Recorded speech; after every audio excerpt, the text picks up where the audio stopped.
தமிழகம் எங்கும் Max Gold cash for your gold. Max Gold நீங்க தங்க மட்டும் இல்லைங்க, பிளாட்டினம், டைமண்ட், சில்வர், ரூபினி எதை வேணாலும் விற்கலாம். உங்களுக்கான பணம் ரொக்கமா கையிலயோ இல்லைன்னா பேங்க் அக்கௌண்ட்லயோ உடனடியாக செலுத்திடுவாங்க. மார்க்கெட் மதிப்பை விட 100 ரூபாய் ஒரு கிராமுக்கு உங்களுக்கு கூடுதலா கிடைக்கும். தமிழ்நாடு முழுக்க டோர் ஸ்டெப் சர்வீஸும் இவங்க ப்ரொவைட் பண்றாங்க. உங்களுக்கு கோல்ட விற்கணும்னா அதுக்கு ஒரே ஒரு பெஸ்ட் பிளேஸ் மேக்ஸ் கோல்டு தான். கால் 04445454545. வணக்கம். Big topic with Karthik Mayakumar. சிறிய உள்நாட்டு போர் ஞாபகம் இருக்கா? அந்த குழந்தைகள் எல்லாம் உடம்பு துண்டு துண்டா கீழே அந்த கட்டட இடிபாடுன்னு எடுத்த காட்சிகள் ஞாபகம் இருக்கா? கிட்டத்தட்ட அது போல விஷயம் ஈரான்ல இப்போ வரைக்கும் நடந்துட்டு இருக்குங்க. இது வெளியில யாரும் பெருசா எடுத்துட்டு வந்து காட்ட மாட்டாங்க. ஒருவேளை ஈரானுக்கு ஆதரவா அலைகள் எழுமோன்னு பல பேர் நினைக்கிறானோ என்னமோ தெரியல, பெருசா ஷோ பண்ண மாட்டாங்க. இதை பத்தி தான் முழுக்க முழுக்க பார்க்க போறோங்க. அங்க இருக்க குழந்தைங்களோட கஷ்டப்பட்டு இருக்காங்க. இந்த கான்ஃபிளிக்ட் உச்சம் எந்த அளவுக்கு போயிட்டு இருக்கு, இது எல்லாத்த பத்தியும் பேச போற நிகழ்ச்சிக்குள்ள போலாம்.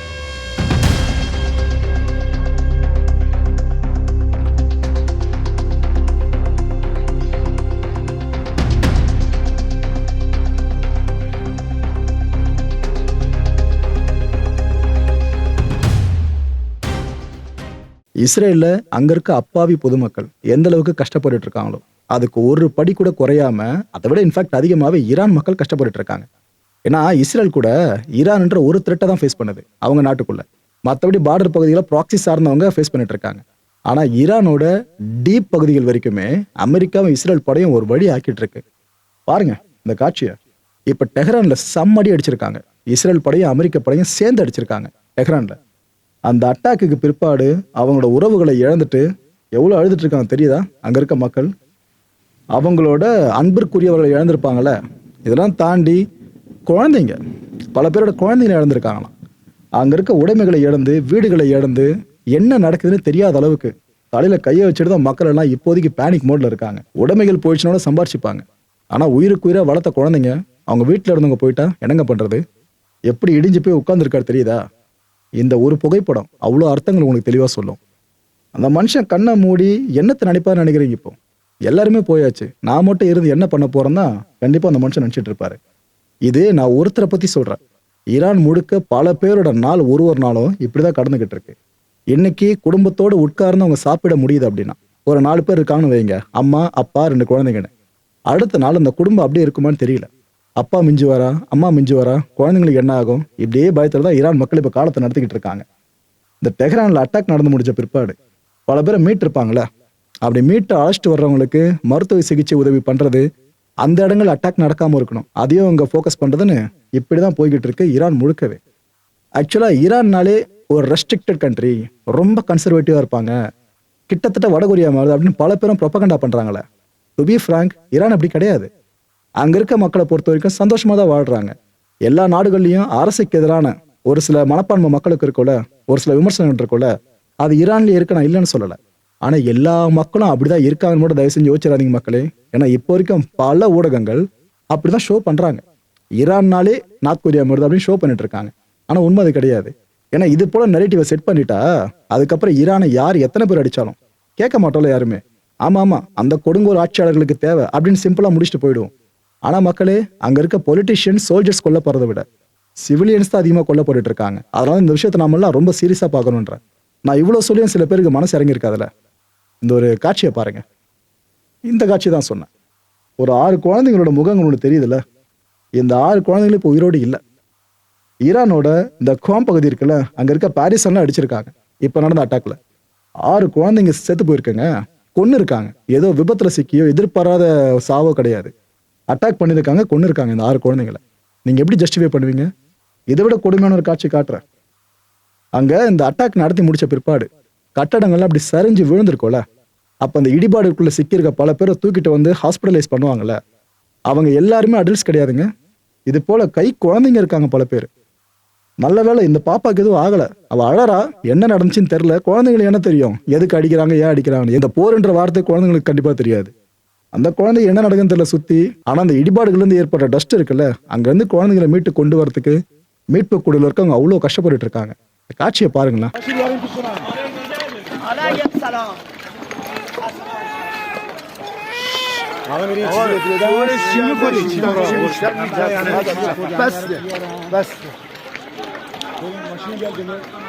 باشه الان من یه چیزی بهتون نخورم نگران شما همایی کنید Vaysa. Biriki maşın var. Buraya hemen ஒரு நாட்டோட தலைநகரம் இருக்குல்ல, அதுதான் அந்த நாட்டுக்கு எல்லாமே. அப்பேற்பட்ட இடத்துல திரும்ப திரும்ப அடிக்கிறாங்க அப்படின்னா, அந்த சம்பந்தப்பட்ட நாட்டோட ஒட்டுமொத்த இமேஜ் இருக்குல்ல சர்வதேச அரங்கில், அதை கொலாப்ஸ் பண்றதுக்கு. இன்னொன்று, இது வரைக்கும் வந்து அடிச்சிட்டோம், நாங்கள் ஒரு நாட்டில் வேற எங்கேயும் ரீச் பண்ண முடியாதா என்ன, அந்த ஒரு சைக்காலஜிக்கல் விஷயத்தை எதிரிக்கு புகுத்துறது. இப்படிதான் நடந்துகிட்டு இருக்கு. டொனால்ட் ட்ரம்ப் இப்போ என்ன தெரியுமா சொல்றாரு, இது ஈரானை பொறுத்த வரைக்கும் ஒரு பிக் டேன்னு சொல்றாருங்க. இந்த நாள் ஈரானுக்கு ஒரு பெரிய நாளாமா. ஏன்னா நிறைய ரொம்ப நாட்களாக நாங்கள் எதிர்பார்த்துட்டு இருந்த டார்கெட்ஸ்லாம் அடிச்சு முடிச்சிட்டோம். இப்போ நடந்திருக்க அட்டாக்ல நாங்கள் தான் காலி பண்ணுறோம் அப்படின்னு சொல்லியிருக்காரு. இது அவங்க பெருமையாக கருதுறாங்கல்ல, இத்தனை ஸ்ட்ரைக் அடிச்சிட்டோம், அவ்வளோ டார்கெட்டை முடிச்சிட்டோம் அப்படின்ட்டு. குழந்தைங்க கொல்லப்படுறதை பற்றி ஒருத்தர் வாய் திறக்க மாட்டாங்க பார்த்தீங்களா, ஒருத்தர். ஆனால் மக்களுக்காக போராடுறோம், மக்களுக்காக தான் அங்கே ரெஜிமை மாற்றுறோம், இதையே திரும்ப திரும்ப சொல்கிறானே தவிர, சிவிலியன்ஸ் மேலே வந்து விடுற குண்டு வேற்று கிரகத்தில் இருந்தால் வந்தால் விழுது, எல்லாம் இங்கே இருக்கவங்க போடுறது தானே. அதை பற்றி யாருமே கிளைமும் பண்ண மாட்டாங்க. குழந்தைங்க உயிர் போதேன்னு கஷ்டமும் பட மாட்டாங்க. அவ குடும்பத்தில் அந்த பிரச்சனை வந்து குழந்தையோ பொண்டாட்டியோ இழந்தா மட்டும் அந்த வழி தெரியும், மற்றபடி எதுவுமே தெரியாது. கிரேட் மிலிட்ரின்னு கிளைம் பண்ணியிருக்காருங்க அமெரிக்கா மிலிட்ரியை. நானும் ஒத்துக்கிறேன், கிரேட் மிலிட்ரி தான். ஆனால் அதை எதிரிகள் சார்ந்து நீங்கள் ப்ரூவ் பண்ணணும். குழந்தைங்க பொதுமக்கள் என்ன பண்ணாங்க, இன்னொரு பக்கம் ஈரானையும் குறைச்சி மதிப்பிட முடியாது. அவங்களும் கோவத்தில் ட்ரிகர் ஆகி ஃபுல்லாக அடிக்கிறோன்ட்டு இஸ்ரேலில் இருக்க சிவிலியன்ஸ் பகுதிகள்லையும், ஏன் மிடில் ஈஸ்டில் இருக்க சிவிலியன்ஸ் பேரும் அடிச்சுக்கிட்டு இருக்காங்க. மாறி மாறி அடிக்கிறாங்களே தவிர அப்பாவி பொதுமக்கள் தான் இன்னும் பாதிக்கப்பட்டு இருக்காங்க. இப்போ டைரக்டாவும் இன்டைரக்டாவும் சில பேச்சுவார்த்தை நடந்துகிட்டு இருக்கல போற நிறுத்தத்தை பத்தி, அது நல்லாவே போயிட்டு இருக்கு அப்படின்ட்டு இவர் எப்பயாசா வாய் திறந்து நல்ல வார்த்தை சொல்லுவார். அந்த வார்த்தை இப்போ சொல்லியிருக்காரு, நல்லா தான் போயிட்டு இருக்கு அப்படின்ட்டு. ஆனால் ஈரானை இதை சொல்லணும், அவங்க ஓரளவுக்கு சொல்ல ஆரம்பிச்சிருக்காங்க. பட் இவர் அளவுக்கு கான்ஃபிடென்ட்டாலாம் அவங்க சொல்லலை. ஒரு விஷயத்த நான் ரொம்ப ரொம்ப ஷோராக சொல்லிக்கிறேன் இந்த டீலை பற்றி. அதாவது டீல் கண்டிப்பாக போடப்படும், அதில் மாற்றுக்கிறதே கிடையாது. அதுக்கேற்ற மாதிரி சில விஷயங்கள் நடந்துட்டு இருக்கிறதாவும் ட்ரம்ப் பேசியிருக்காரு. ஆனால் நாம் ஏற்கனவே இந்த ரிஜிமை சேஞ்ச் பண்ணணுன்ற மேட்டர் இருக்குல்ல, அந்த முக்கியமான வார் அச்சீவ்மெண்ட் அதை நம்ம பண்ணிட்டோம். அந்த முக்கியமான வார் கோல் அதை நம்ம முடிச்சிட்டோம். ஏன்னா ஈரானில் இப்போ அந்த ரெஜிம்ல எத்தனை பேர் மிச்சம் இருக்காங்க அப்படின்னு கேட்குறாரு நம்மளையே. ஸோ முதல்ல ஈரான் ரெஜிமை சேஞ்ச் பண்ணுறதுன்ற நோக்கம் இல்லைன்னு சொன்ன அதே ட்ரம்ப்போட வாய் தான் இப்போ இதை ஒத்துக்கிட்டு இருக்கு. ஈரான் ரெஜிமை நம்ம முழுக்க இப்போ நம்ம மாற்றி விட்டோம் அப்படின்ட்டு. ஏன்னா கொண்டுட்டாலே ஈரான் ரெஜிம் மாறினதா அர்த்தம், அதான் அவர் சொல்கிறாரு. ஒருவேளை அவங்க ஹார்மோஸில் ஃபுல்லாக கண்ட்ரோல் எடுத்து திரும்ப அங்கே சார்ஜ்லாம் அவங்க வசூலிக்க ஆரம்பிச்சிட்டாங்க அப்படின்னா, டோல் மாதிரி அவங்க சார்ஜ்லாம் வசூல் பண்ண ஆரம்பிச்சிட்டாங்கன்னா பார்த்துட்டு சும்மாலாம் இருக்க மாட்டேன், 2 நிமிஷம் போதும் அவங்க கதையை முடிச்சு விட்டுருவாங்க அப்படின்னு சொல்கிறாரு. அந்த 2 நிமிஷம் எவ்வளோ 2 நிமிஷம் சொல்லுவாங்க. இப்போ வரைக்கும் ஈரான் தான் ஃபுல்லாக அங்கே ஸ்ட்ராங் ஹோல்டு ஹார்மோஸில், அமெரிக்காவில் ஒன்றும் பண்ண முடியல. ஆனால் என்ன இப்போ சொல்லியிருக்காரு பார்த்தீங்களா, நாளை பின்ன டோல் கீழ் போட்டிங்கன்னா ஹார்மோஸில் அவன் அவ்வளோதான் நீங்கன்ற மாதிரி இப்போ த்ரெட் பண்ணியிருக்காரு. இப்படி த்ரெட் பண்ணி பல நாடுகள் கூட பிரச்சனை இல்லாததுக்கு இந்த போரை வர ஆரம்பிச்சு விட்டு இன்னும் த்ரெட் பண்ணி இன்னும் அடுத்த எஸ்கலேஷன் கொண்டு போயிட்டு இருக்காரு. இவ்வளவு தூரம் போரை தொடர்ந்து கொண்டு போறதுனால யாருக்கு என்ன லாபமோ மக்களே, ஆனால் அந்த மனுஷன் பண்ணிட்டு இருக்காரு. ஓகே, நிறைய பேர் உலகம் முழுக்க பார்த்தீங்கன்னா ஈரான் ஒரு இஸ்லாமிய தேசம். ஸோ இஸ்லாமியர்கள் நம்மளுக்கு பிடிக்காது. அவங்களாம் இந்த பூமிக்கு பாரம், இந்த பூமி தாங்கிட்டு இருக்க வேஸ்டேஜ். அவங்கள நாம எதுவும் பண்ண முடியல. ஆனால் யாரோ ஒருத்தவங்க பண்றாங்கன்னா அவங்களுக்கு நம்ம சப்போர்ட் பண்ணுவோன்னு பல பேரும் ஆதரவு கொடுத்துக்கிட்டு இருக்காங்க. ஈரான்ல நடக்கிற விஷயங்களை பெருசா பார்க்காம குழந்தைங்க கொல்லப்படுற காட்சிகள் வந்து கண்ணை மூடிக்கிட்டு இந்த பக்கத்துக்கு ஆதரவு கொடுத்துட்டு இருக்காங்க. நீங்க ஸ்டாண்ட் எடுங்க, நான் தப்புன்னு சொல்லலை, ஆனா நியூட்ரலா எடுங்க மக்களே. எதுக்கு சொல்றேன்னா, கிறிஸ்தவர்கள் பல பேரும் ட்ரம்ப்புக்கு சப்போர்ட் பண்றீங்க. கேட்டா அவர் அன்னைக்கு இந்த தோட்டெல்லாம் காதுல பாஞ்சதில்ல ப்ரோ, அப்ப காடுக்கு நன்றி சொன்னாரு, ஜீசஸ் கிரைஸ்டுக்கு நன்றி சொன்னாரு, அதுவும் இல்லாம கடவுள் தான் தன்னை காப்பாத்துனதா கிளைம் பண்ணாரு. கடவுள் தன்னை காப்பாத்துறதுக்கு பெரிய அர்த்தமே இது போல உலக மக்களை சேவ் பண்றதுக்காக தான், போர்களை ஒழிக்கிறதுக்காக தானே இவ்வளவு விஷயங்களை பல பேர் சொல்றீங்க. போரை யார் ஆரம்பிச்சிருக்கா? உங்க கையிலே பதில் இருக்குல்ல, ரைட்டு. இந்த நிறைய வேற்று மதத்தினரும் இஸ்லாமில் இருக்க வெறுப்பின் காரணமா ஈரான் சார்ந்து பயங்கரமா உமிழ்றீங்க பார்த்தீங்களா விமர்சன கணைகளை, அது எல்லாத்தையும் தொடச்செறிகிற மாதிரி தான் இப்போ ஒரு சம்பவம் நடந்திருக்கு. தரமான சம்பவம் நடந்திருக்கு. என்ன தெரியுமா, போப் இருக்கார்ல, போப் லியோ, இந்த பாம் சண்டே முன்னிட்டு வேட்டிகன் மக்களுக்கு ஸ்பீச் கொடுத்தாருங்க. அப்ப என்னென்ன சொன்னார் தெரியுமா அவரு, கடவுள் இந்த உலக தலைவர்களோட பிரேயர்ஸ் இருக்குல்ல அதை ஏத்துக்க மாட்டாரு அப்படின்னு சொன்னாரு. என்ன ப்ரோ, அப்பனா யார் ப்ரே பண்ணாலும் கடவுள் காதுல விழாதான்னு கேட்டீங்கன்னா, அடுத்த லைனுக்கு வாங்க, போரை யார் ஆரம்பிச்சாங்களோ அவங்களோட பிரேயர்ஸை கடவுள் ஏத்துக்க மாட்டாரு. ரத்தக்கரை படிஞ்சவங்களோட கரங்கள் இருக்குல்ல அதை எடுத்து வச்சு அதை கூப்பி கடவுளை கூப்பிட்டாங்கன்னா கடவுள் வரமாட்டார். கடவுள் இது போல ஆட்களுக்காக திரும்பவே மாட்டாரு. இதுதான் காட் ஜீசஸ். அவருக்கு அமைதின்ற ஒரு விஷயம் மட்டும்தான் பிடிக்கும். அமைதிக்கான அரசன்னா நம்ம ஜீசஸ் மட்டும்தான். அப்பேற்பட்டவரை நோக்கி போற ஆரம்பிச்சவங்க கடவுளேன்னு கூப்பிட்டா எப்படி இந்த கடவுள் திரும்புவார்னு ஒரு சரியான விஷயத்த சொல்லியிருக்காருங்க. ஆக்சுவலா இதுக்கு முன்னாடி எவ்வளோ போப் இருந்திருக்கலாம்.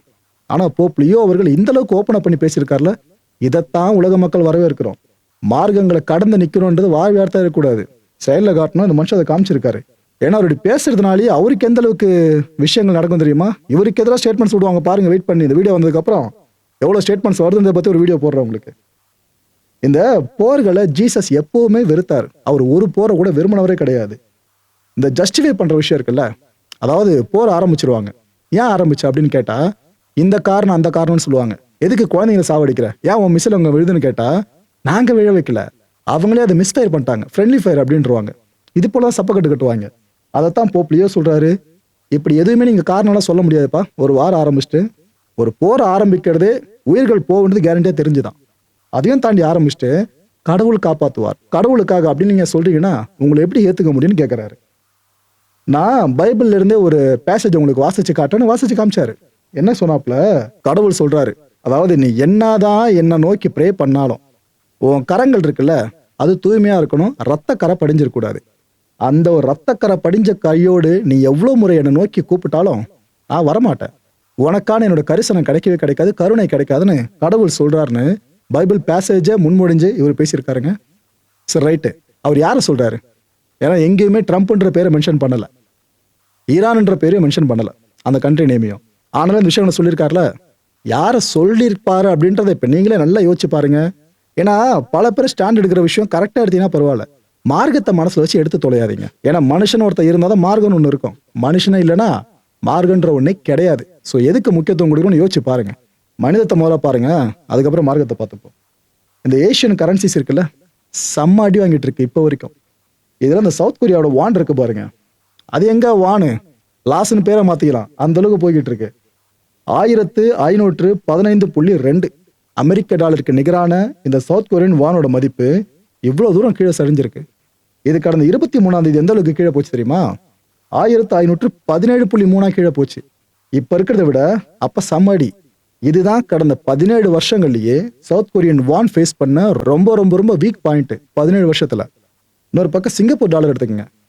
அமெரிக்க டாலருக்கு நிகரான சிங்கப்பூர் டாலரோட மதிப்பு 1.29 அடி வாங்கியிருக்கு. இது கடந்த பிப்ரவரி 28ஆம் தேதி இந்த கான்ஃபிளிக்ட் ஆரம்பிச்சதுல அந்த டைம்ல 1.26 இருந்துச்சு. சிங்கப்பூர் டாலர் வரைக்கும் தலைவலிதான். அடுத்து ஜப்பானோட எண் இருக்குல்ல, அதை எடுத்துக்கிட்டீங்கன்னா 159.84. ஆக்சுவலா கடந்த பிப்ரவரி 28 இருந்து இது வரைக்குமே இதுதான் வீக்கருங்க, 2.46% வரைக்கும் அடி வாங்கியிருக்கு. இப்போதைக்கு ஜப்பான் இருக்க ஒரே ஒரு ஆறுதலான செய்தி என்ன தெரியுமா? இந்த க்ரூட் ஆயில் சார்ந்தவங்க வேண்டிக்கிட்டு இருந்தாலும் கடவுளை எப்படியாச்சும் நம்ம நாட்டுக்கு வந்துரும்ட்டு ஒரு வழியா ஃபர்ஸ்ட் க்ரூட் ஷிப்மெண்ட் நடந்திருக்கு. சவுதி அரேபியா இருந்து அந்த வெசல் வந்திருக்குங்க ஜப்பான் நோக்கி. ஸோ ஜப்பானுக்கு இப்போதைக்கு ஓரளவுக்கு ஆறுதல் செய்தி இது மட்டும்தான். சரி ப்ரோ, இவ்வளவு நாடுகளை பத்தி சொல்றீங்க, நம்ம இந்தியன் ருபீஸ் சார்ந்து கேட்டீங்கன்னா நல்ல நாள்லயே அதில் பாதாளத்தில் தொங்கும். இது கான்ஃபிடண்டான சுச்சுவேஷன் வேற. ஸோ நமக்கான கரன்சி வேல்யூ டாலருக்கு நிகர அடி வாங்குறதுக்கு வாய்ப்பு ரொம்ப பெருசாக எழுந்திருக்கு. என்னோட கணிப்பு சரியா இருக்கும் பட்சத்தில் இந்த வார் மட்டும் இன்னும் சில வாரங்களுக்கு நீடிச்சு போச்சுன்னு வைங்க, அமெரிக்க டாலருக்கு நிகரான இந்திய ரூபாய் மதிப்பு 100 ரூபான்னு வந்து ஆச்சரியப்படுறதுக்கு இல்லைங்க, அந்த அளவுக்கு தான் நிலைமை போய்கிட்டு இருக்க மாதிரி இருக்கு. அண்ட் இந்த குளோபல் ஸ்டாக் மார்க்கெட்ஸ் இருக்குல்ல, இந்திய பங்குச்சந்தை உட்பட எல்லா நாடுகளோட பங்குச்சந்தை சேர்த்து தான் சொல்றேன், செம்ம ப்ரெஷர், பயங்கர ப்ரெஷர். இதெல்லாம் தாண்டி முக்கியமான விஷயம் இன்ஃப்ளேஷன். ஒரு நாடு ரெண்டு நாடு சொல்லல, உலகம் முழுக்க இன்ஃப்ளேஷன் தலைவிரிச்சு ஆடுற ஆபத்து இருக்கிறதா நியூசிலாந்து அரசு இப்ப சொல்லியிருக்கு. ஏங்க எங்களுக்கு இப்பயே தெரியுதுங்க, இந்த கான்ஃபிளிக்ட் நிக்காம போச்சுன்னா கண்டிப்பா பணவீக்கம் எங்க நாட்டுல உச்சம் தொட்டுரும். இங்கேயே இப்படின்னா உலக நாடு நிலைமை யோசிச்சு பார்க்கலான்ற மாதிரி தான் நியூசிலாந்து சைட்ல இப்ப சொல்லியிருக்காங்க. வார் எப்ப ஆரம்பிக்கும்ன்ற எதிர்பார்ப்புல பல பேர் இருந்திருப்பீங்களா? நம்ம இந்த கான்ஃபிளிக்ட் பத்தி முதல்ல சில மாதங்கள் முன்னாடி வீடியோஸ் போடும் போதெல்லாம் நம்மளே கரிச்சு கொட்டினீங்க, சும்மா பேசிட்டே இருக்க, வார ஆரம்பிச்சு விட சொல்றா, அப்பதான் கரெக்டா இருக்கும் பாக்குறது, என்டர்டைன்மெண்டா இருக்கும் அப்படின்ட்டு. ஆரம்பிச்சு என்னென்ன ரிஸ்க் நான் இப்போ சொன்ன ஞாபகம் இருக்கா? இப்போ கண் முன்னாடி பார்த்துட்டு இருப்பீங்க. இதெல்லாம் ஆரம்பம் மட்டும்தான். இந்த கான்ஃபிளிக்ட் ஒன்று முடிக்காம போச்சு, இன்னும் பெரிய பெரிய இம்பாக்ட்ஸ் நம்ம ஃபேஸ் பண்ண வேண்டியதா இருக்கும். ஆனால் உலகம் முழுக்க எது நடந்துட்டு இருந்தாலும் பரவாயில்ல, இந்த உலகத்தில் நாங்கள் தனி உலகம்னு சொல்லிட்டு வாழ்ந்துட்டு இருக்காங்க வடகொரியா. அவங்க இப்போ என்ன பண்ணியிருக்காங்கன்னா, அமெரிக்கா வரைக்கும் ஹிட் பண்ணக்கூடிய ஒரு மிசைல் அது சார்ந்த என்ஜினை இப்போ டெஸ்ட்டுக்கு உட்படுத்தியிருக்காங்க. அந்த கண்டக்ஷன் இப்போ போயிருக்கு. நார்த் கொரியா அதிபர் கிம் ஜாங் உன் இருக்கார்ல, அவர் ஆர்டர் இஷ்யூ பண்ணி இந்த டெஸ்டிங் இப்போ நடந்திருக்கு. மக்களை இந்த கான்டென்ட் பொறுத்தவரைக்கும் நாமளா சிந்திக்க வேண்டியது ஒரே ஒரு விஷயம் தான், பயத்தை விதைச்சா மட்டும்தான் அமெரிக்கா அமைதியா இருக்குமா என்ன? ஏன்னா இவ்வளோ தூரம் பொம்மைகளை வச்சு விளையாடிட்டு இருக்காருல நார்த் கொரியா அதிபர், இவர் பக்கம் அமெரிக்கா சார்ந்த கோவமே பெருசா திரும்ப மாட்டதுல, வார்த்தைகளை கூட பெருசா வெளிப்படுத்த முடியல. ஒருவேளை அவங்க ஒன்று புரியல மொழிகள்ல எல்லாமே சொன்னா மட்டும் தான் கரெக்டா இருக்கும்னு உலகத் தலைவர்கள் கன்சிடர் பண்ண ஆரம்பிச்சிருவாங்கன்னு நினைக்கிறேன் நார்த் கொரியா அதிபரோட இந்த பிஹேவியர்லாம் பார்த்து. நீங்க இதை பத்தி என்ன நினைக்கிறீங்க மக்களே? அடுத்த நிகழ்ச்சி சந்திக்கலாம். நன்றி, வணக்கம். தமிழகம் எங்கும் Max Gold, cash for your gold. Max Gold நீங்க தங்க மட்டும் இல்லைங்க, பிளாட்டினம், டைமண்ட், சில்வர், ரூபினி எதை வேணாலும் விற்கலாம். உங்களுக்கான பணம் ரொக்கமா கையிலயோ இல்லைன்னா பேங்க் அக்கௌண்ட்லயோ உடனடியாக செலுத்திடுவாங்க. மார்க்கெட் மதிப்பை விட 100 ரூபாய் ஒரு கிராமுக்கு உங்களுக்கு கூடுதலா கிடைக்கும். தமிழ்நாடு முழுக்க டோர் ஸ்டெப் சர்வீஸை இவங்க ப்ரொவைட் பண்றாங்க. உங்களுக்கு கோல்ட விற்கணும்னு அதுக்கு ஒரே ஒரு பெஸ்ட் பிளேஸ் மேக்ஸ் கோல்டு தான். கால் 04445454545. என் அன்பார்ந்த மாயம் ஸ்டுடியோஸ் நேயர்களே, மாயம் பக்தின்னு ஆன்மீகத்துக்காக பிரத்யேகமா ஒரு சேனலை கொண்டு வந்திருக்கோம். மறக்காம சப்ஸ்கிரைப் பண்ணி அந்த சேனலுக்கு உங்களோட ஆதரவை மனப்பூர்வமா தெரிவிங்க. வணக்கம் மாயம் ஸ்டுடியோஸ் நண்பர்களே.